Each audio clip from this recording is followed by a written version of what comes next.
Hello and welcome to Spectrum News at 12. I am Uyai Aneakan coming to you live from the beautiful hills of Ibiakuran.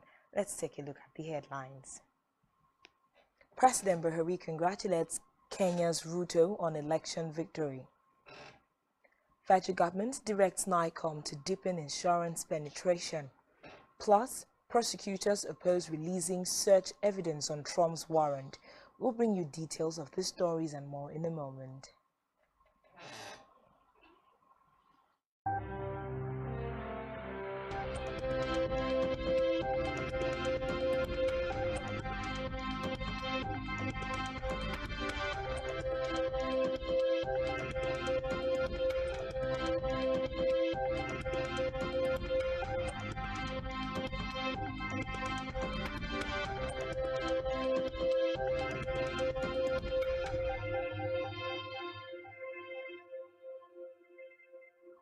We begin our news this afternoon with a report that President Muhammadu Buhari has congratulated the President-elect of Kenya, William Ruto, on his victory in the East African nations' general elections.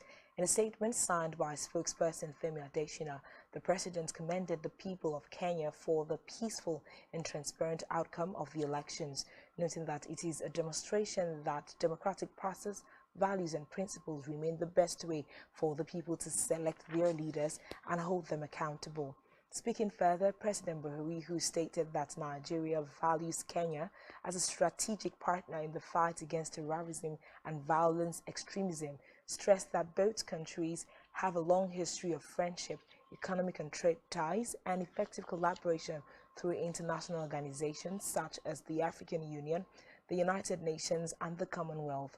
While wishing Deputy President Ruto a successful inauguration and tenure in office, the President maintained that he looks forward to more fruitful and robust engagements between the two countries on shared priorities such as enhancing peace and security, democracy, and greater economic prosperity and social development on the continent. Away from that, the federal government has agreed to franchise the satellite internet broadband as well as a museum and planetarium project. To this end, the Infrastructure Concession Regulatory Commission (ICRC) has issued two full business case (FBC) certificates to the Federal Ministry of Science, Technology and Innovation. A statement from the ICRC released in Abuja said the projects will be executed through the National Space Research and Development Agency (NARSTA), adding that they are expected to generate over 48 billion naira in revenue, create over 10,000 direct and indirect jobs, and also aid the fight against insecurity while providing internet penetration to rural areas. Speaking on the projects, the Minister of Science and Technology and Innovation, Dr. Adeleke Mamora, said the projects are very critical and will enhance the development of the nation in all ramifications, stressing that the planetarium and museum projects are some of the projects deployed by the United Arab Emirates in Dubai to generate a pool of funds through tourism. Reports say a planetarium is a domed building in which images of stars, planets, and constellations are projected for public entertainment or education. In another development, Information and Culture Minister Lai Mohammed has said the federal government will soon deploy the over 70 transmission sites of the Nigerian Television Authority (NTA) for the country's digital broadcasting switchover.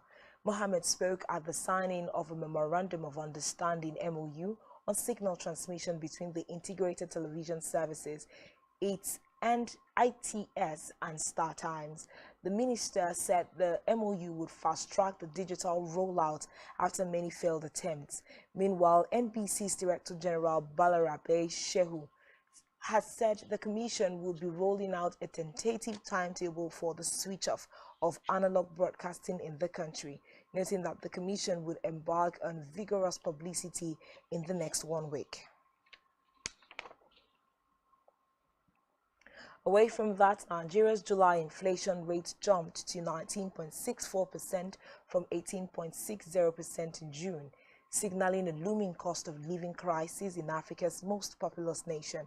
According to the National Bureau of Statistics, the 19.64% inflation represents the country's highest inflation in 17 years. The Statistician General of the Federation and Chief Executive Officer, National Bureau of Statistics, Prince Samuel Adediran, said this in the Consumer Price Index for July 2022 released by the Bureau in Abuja. Meanwhile, economists and other stakeholders have warned that the rising inflation would worsen hunger in the country, adding that the government risked mass protests similar to the one in Sierra Leone recently. Giving a breakdown of the report in a statement, Adediran said the CPI measures the average change over time in the prices of goods and services consumed by people for day-to-day living. According to him, it was a core macroeconomic indicator used in the derivation of the inflation rate for policy, planning and monitoring of an economy. Still from the federal government, the National Insurance Commission, NICOM, has been directed to deepen insurance penetration by making insurance companies develop new insurance products and policies. Minister of Finance, Budget and National Planning Zainab Ahmed gave the directive in Abuja when the governing board of the NICOM visited her.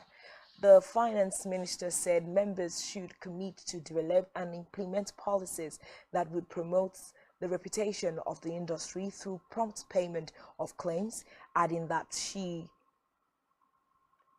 there would be a need to achieve more insurance penetration in the country and to evolve new insurance products and policies. Meanwhile, NICOM chairman Dr. Abubakar Sani told the minister that they were working hard to provide solutions to curb the ugly trend of insurance failure by way of instituting strong regulatory measures in the board of directors of all the insurance entities to make them perform better by adhering to their corporate rules that establish them. Elsewhere, FORCE 2022 meets at the banquet hall of the Presidential Villa in Abuja to discuss the way forward. Abdulrazak Bello Bakindo, the Director, Media and Public Affairs of Nigeria's Governors Forum Secretary, the statement several governments storming on it. Companies has risen to 2.9 trillion naira from 2 trillion naira recorded as of May this year. This indicates a 45% increase over the period. The Director General Bureau of Public Enterprise, Alex Okor, in an interview said there was an approval of a fresh 2.3 billion euro loan vision, so that the country can wield more power for consumers. We move to the education now, where the Academic Staff Union of Universities, ASUU, is scheduled to meet with federal government representatives today over its prolonged strike. President of ASUU, Professor Emmanuel Sadike, who disclosed this, said the meeting was to discuss the renegotiation of the 2009 agreement, which is one of 7 issues ASUU is protesting over. Sadike also suggested that if today's meeting goes well, the strike action may be called off. Recall that ASUU on February 14 shut down public universities over the inability of the federal government to implement previous agreements both parties entered into. The lecturers' agitations include funding for the revitalization of public universities and academic allowances, university transparency accountability solution, promotion arrears, and others. We move to Lagos State now, where the Lagos State Police Command says it has arrested a suspected terrorist, Sani Gaffa, in the Ijora Badia area of the state. The Police Public Relations Officer of the state, SP Benjamin Hundeyin, who confirmed the arrest via a tweet on his verified Twitter handle, said the suspect was arrested after an angry mob attacked him on the suspicion that he was a terrorist. He explained that, according to the mob, the alleged terrorist was dressed as a woman, causing interruption in the area. According to the PBRO, the Commissioner of Police Abiodun Alabi, who commended residents of Lagos for their vigilance, warned against any form of jungle justice. The police boss in Lagos, who stated that all suspicious persons or movements are to be reported to security agencies. Back here, as Tangsio 102.7 FM officially started its commercial broadcast yesterday, people have continued to express joy towards the dialect-speaking station. Speaking with Planet News, the chairman who ran local government area, Surveyor Nyobon Ekpeyong, described the development as a long-awaited project Akwa Ibom people have been hoping to have. This is as he pledged his support and that of Uran people to the development. According to him, proper communication will be disseminated through Tangsio FM, which he said will help people assimilate the right information. Similarly, the village head of Ibiakoran Obongo Dudu Bolton Ikpe JP commended Tony Afia for his serial entrepreneurial strides in the community. He also commended TAF media workers for their efforts in ensuring that proper information is disseminated. Ikpe, however, urged listeners for more patronage. In a separate development, some residents of Uyo, the Akwa Ibom state capital, have decried the current hardship in the country, appealing to governments at all levels to intervene and address the irregularities surrounding the hike in prices of basic commodities. Speaking with Planet News, an egg dealer, engineer Nyeka Mba, and consumer Rosemary Atta lamented price hike on some basic commodities like egg. They stressed that the increase in prices of the products have further aggravated the hardship in the country. Mba appealed to the government to provide feed for day-old chicks and vaccine for farmers. Further speaking with our correspondent, a poultry farmer, Emma Ebuete, gave more insight to the cause of the hike in egg price and enlisted some solutions. According to him, egg is supposed to be a common food, but due to exchange rate and the economic situation in the country, it is now a rare commodity. Ebuete stated that the situation in the West is not the same as the East because there is availability of seaports to import some materials, adding that the economic meltdown is not affecting poultry alone, but all other aspects of livestock farming. We move to Africa.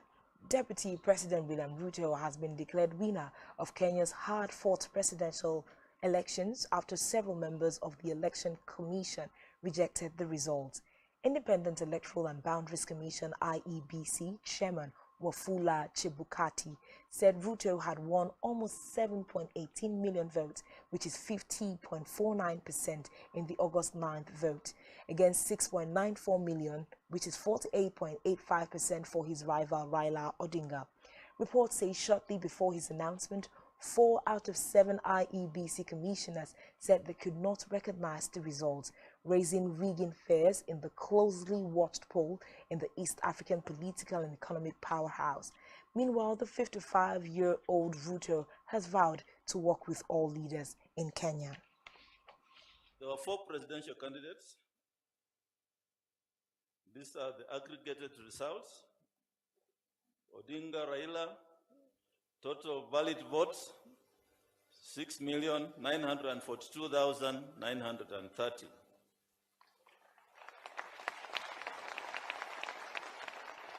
And this represents 48.85%. Ruto William Samoei, number of valid votes, 7 million.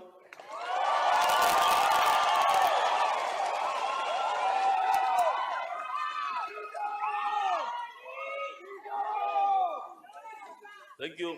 7,176,141.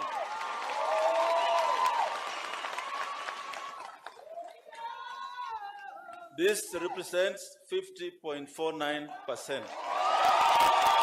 Still in Africa, some Malians believe their country's military can handle the security issues in the West African state after the last French soldiers completed their withdrawal from Mali more than 9 years ago. Recall that France pulled out of the country in the face of deep hostility after falling out with colonels who seized power nearly 2 years ago. Adama Cisse, a member of the political party Adema, in a statement said the country needs to work hard to fill the void, stressing that Malians will work hand in hand. On the foreign scene, the U.S. Department of Justice says releasing details about the warrant used to raid Donald Trump's Florida home last week could cause irreparable damage to its investigation, noting that it wants to keep the affidavit, a court document showing the evidence required obtaining the warrant under wraps. Recall that FBI agents had searched Mar-a-Lago to find out if Trump improperly handled government records when he left office. Reports say 11 sets of classified files were recovered from the search 1 week ago at the estate in Palm Beach, noting that it was the first time an ex-president's home was raided in a criminal probe. In the meantime, several news organizations have applied to have the affidavit unsealed. Still to come in the news. Reactions as President Nigeria Football Federation Amaju Pinnick's dumps third-term ambition. Do stay with us.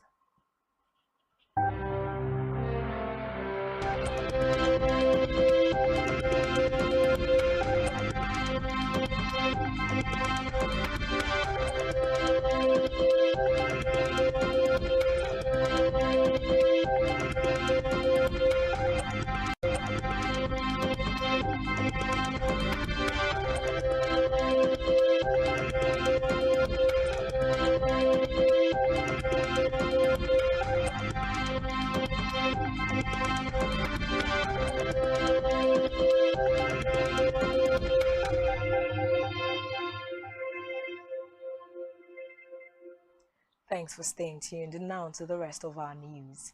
On the business news, following the energy crisis that has engulfed Nigeria, especially the Federal Capital Territory (FCT) and other states, the Independent Petroleum Marketers Association of Nigeria (IPMAN) has kicked off plans to import the automotive gas oil (AGO) diesel to cushion the scarcity. The IPMAN president Debo Ahmed, who made these disclosures to newsmen, said the association is already negotiating with its stakeholders on how to import diesel into Nigeria. Recall that the premium motor spirit (PMS), popularly called petrol, has been very scarce, not for shortage of supply, but largely due to the inability of the transporters to fill their trucks with the expensive diesel that conveys it from the coastal depot to Abuja and up north. In another development, crude oil prices slumped yesterday due to disappointing economic data from China, the world's largest crude importer and second largest consumer. The sharp fall in oil prices is further cursed by the news of potential breakthrough in nuclear power negotiations with Iran, easing the pressure on crude oil markets. According to data from oilprice.com, Brent crude and WTI plunged by about 5%, trading to close at $94.18 per barrel and $88.18 per barrel. The drop occurred after China's central bank announced a surprise cut in lending rates on the back of weak economic data for July, triggered by the Asian country's restrictive zero COVID-19 policy. The Chinese economic data was further dragged down by its property crisis, which saw property investments fall by 12.3% in July, the fastest rate this year. In health, the Nigeria Center for Disease Control has confirmed 172 cases of monkeypox across 27 states in the country. The National Health Agency revealed this in its latest monkeypox situation report for week 31. Monkeypox is caused by the monkeypox virus.